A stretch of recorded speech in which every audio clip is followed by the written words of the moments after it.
आपका जो माहौल है, वो शिक्षा की ओर बदलते दिखेंगे। जब आपका माहौल शिक्षा आपका बच्चों का जब शिक्षा का माहौल बदलते देखेंगे, तो आपको बोलने की ज़रूरत नहीं पड़ेंगे, "बेटा आज पढ़ने के लिए बैठ जाओ।"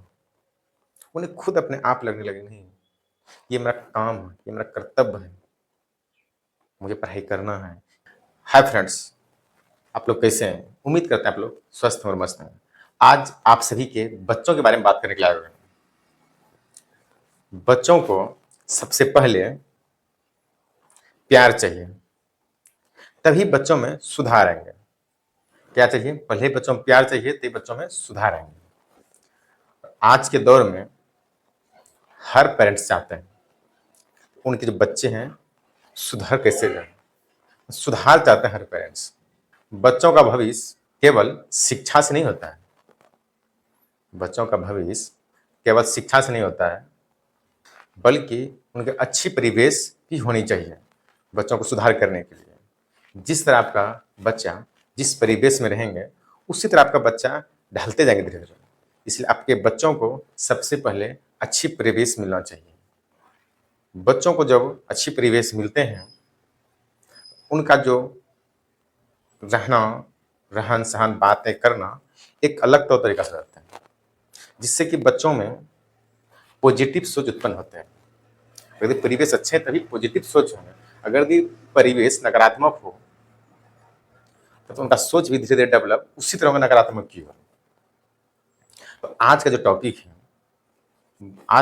है, पहले बच्चों को प्यार दें, फिर बच्चों को सुधार की ओर लाएँ। जब बच्चे को हम कोई काम करवाते हैं, या तो बच्चे को मान लीजिए आज दिन भर में हम उन्हें 10 काम दिया है, या 10 बार उसको कुछ चीज़ क्वेश्चन आंसर किए। उसमें आपका कर्तव्य ये बनता है, 10 में 8 क्वेश्चन में उनको प्यार दुलार से कराया जाए, और 2 जो क्वेश्चन बच जाता है, उनमें से सुधार किया जाए। इसीलिए आप 2 काम इसलिए बोल रहे हैं, उनको याद है 2 बार ही हमको सुधार करने का मौका दिया है। तो बच्चे आपके बात को कैच करेंगे और सुधार की ओर एक कदम बढ़ाएँगे। देखिए आज 1 कदम बढ़ाया, कल 2 कदम, कल 3 कदम, आने वाले दिन में वो 10 कदम बढ़ाएँगे। अगर यदि आप बच्चों को अगर यदि उनके पीछे 10 बार सुधार में लगेगा, तो वो क्या होगा, कोई एक काम भी सुधार नहीं करेंगे। वो आने वाले दिन में हर काम को नेगेटिव को लेंगे। बच्चों के साथ आप हर काम प्यार से करवा सकते हैं, और आप चाहते हैं कि हर काम हम सुधार कराएँगे, तो बच्चे कभी सुधार नहीं करेंगे। सुधार के लिए उसे 2 काम प्रतिदिन काफ़ी है। इसलिए एक अच्छे पेरेंट्स का एक कर्तव्य बनता है बच्चों को और बच्चों के प्रति उन्हें प्यार दिया जाए। पहले प्यार, फिर सुधार। इससे क्या होता है, बच्चों को ब्रेन डेवलप होता है। बच्चों को कोई भी वर्क उन्हें कम मिलता है तो खुश ज़्यादा रहते हैं, और पेरेंट्स को क्या होता है, वर्क ज़्यादा मिलता है तो पेरेंट्स तब खुश होते हैं। तो दोनों मैच नहीं खाता। लेकिन बच्चे हर वक़्त चाहता है हम खुशी-खुशी से हर काम करें। तो बच्चों के प्रति यही होना चाहिए, हर कार्य को बच्चों को प्यार से करवा सकते हैं, उसे डाँट के नहीं करवा सकते हैं। वो डाँट दीजिएगा तो भले गुस्से में आकर के पढ़ लेंगे, आपके डर से पढ़ाई करना शुरू कर देंगे। लेकिन उनका जो ब्रेन है, वो ब्रेन एक्टिव तो है, लेकिन वो नेगेटिव एक्टिव है। वो भले कुछ अपनी ओर पढ़ना चाह रहा है, पढ़ भी रहा है, आपकी नज़र में ही पढ़ रहा है, आपको लग रहा है मेरे बच्चे पढ़ रहे हैं, लेकिन उसका ब्रेन एब्ज़ॉर्ब नहीं कर रहा है। जिस कारण से 1 घंटा 2 घंटा का मेहनत बच्चों का बेकार चला जाता है, पानी में चला जाता है।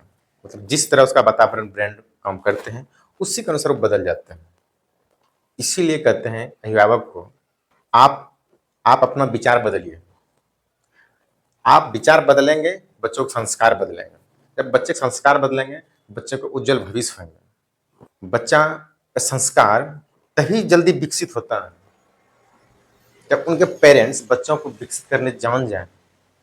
इसीलिए इसीलिए हम कहते हैं बच्चों के साथ जब भी बैठें, तो उसके साथ सकारात्मक विचार प्रस्तुत करें। आप जब बच्चों के साथ सकारात्मक विचार प्रस्तुत करेंगे, तो आपके बच्चे भी सकारात्मक क्वेश्चन आंसर करेंगे। आप बच्चे के साथ बैठिए, उससे बातें कीजिए, उसे कहानियाँ सुनाइए, उसे टाइम दीजिए, तभी जाके बच्चों में सकारात्मक विचार आएँगे। तभी आपके साथ बच्चे घुल-मिल के बातें करेंगे। इससे क्या होगा, आपका बच्चों का जो वातावरण, आपका जो माहौल है, वो शिक्षा की ओर बदलते दिखेंगे। जब आपका माहौल शिक्षा आपका बच्चों का जब शिक्षा का माहौल बदलते देखेंगे, तो आपको बोलने की ज़रूरत नहीं पड़ेंगे, बेटा आज पढ़ने के लिए बैठ जाओ। उन्हें खुद अपने आप लगने लगे नहीं, ये मेरा काम है, ये मेरा कर्तव्य है, मुझे पढ़ाई करना है। ये पढ़ाई करने के लिए मुझे कोई बोलने के लिए नहीं है, मुझे पढ़ाई करने के लिए बोलना नहीं चाहिए, हम खुद बैठ जाएँगे। उस तरह अभिभावक को बच्चों के साथ घुल-मिल के रहना पड़ेगा, तभी आपके बच्चे सकारात्मक की ओर जाएँगे। वो बच्चे का जब बच्चे छोटे रहते हैं तो उसी तरह से ब्रेन विकसित करते हैं। जैसे-जैसे बच्चा बड़े होते जाते हैं उसी तरह ब्रेन उसका विकसित करते जाते हैं। आपको लगता है कि हमारे बच्चे इतना पढ़ते हैं, इसके बाद याद नहीं रहता है तो कैसे याद रहेगा? उनका ब्रेन उस तरह विकसित नहीं है। जब बच्चों का ब्रेन उस तरह विकसित नहीं है, तो बच्चे उतना दूर तक नहीं सोच पाएँगे जितना हम चाहते हैं कि बच्चा दूर तक सोचें। तो इसका कहने का मतलब ये है अगर छोटे बच्चे हैं, अगर दे बच्चों को 10 क्वेश्चन अगर 2 क्वेश्चन याद कर लें तो बहुत बड़ी बात है। वो अपने ब्रेन के अनुसार जितना याद करने की क्षमता उतना कर रहे हैं। अगर आपका बच्चा को याद नहीं रह रहा है, तो बच्चे की गलती नहीं है, ना तो आपका गलती है। तो जितना ब्रेन एब्ज़ॉर्ब कर पा रहा है, उतना याद कर रहे हैं, मेहनत कर रहे हैं। हर बच्चा चाहता है हम जीनियस बनें, हर पेरेंट्स चाहता है हमारे बच्चे जीनियस बनें। लेकिन उनका मेहनत एक ना एक दिन रंग लाती है। वो जिस मुकाम के लायक पढ़ाई करते हैं, उस मुकाम को ज़रूर मंज़िलें हासिल करते हैं। लेकिन सबसे पहले उनके पेरेंट्स का हाथ रहता है, वो किस तरह बच्चों के साथ बिहेवियर करते हैं। आज का हमारे पेरेंटिंग वीडियो यहीं ओवर करते हैं। आप लोग को जो अच्छा लगे, उसे अपने ओर एब्ज़ॉर्ब कर लीजिए और जो आपको अच्छा नहीं लगे, वो इस कान से सुनिएगा, इस कान से निकाल दीजिए। Thank you. जय हिंद, जय भारत।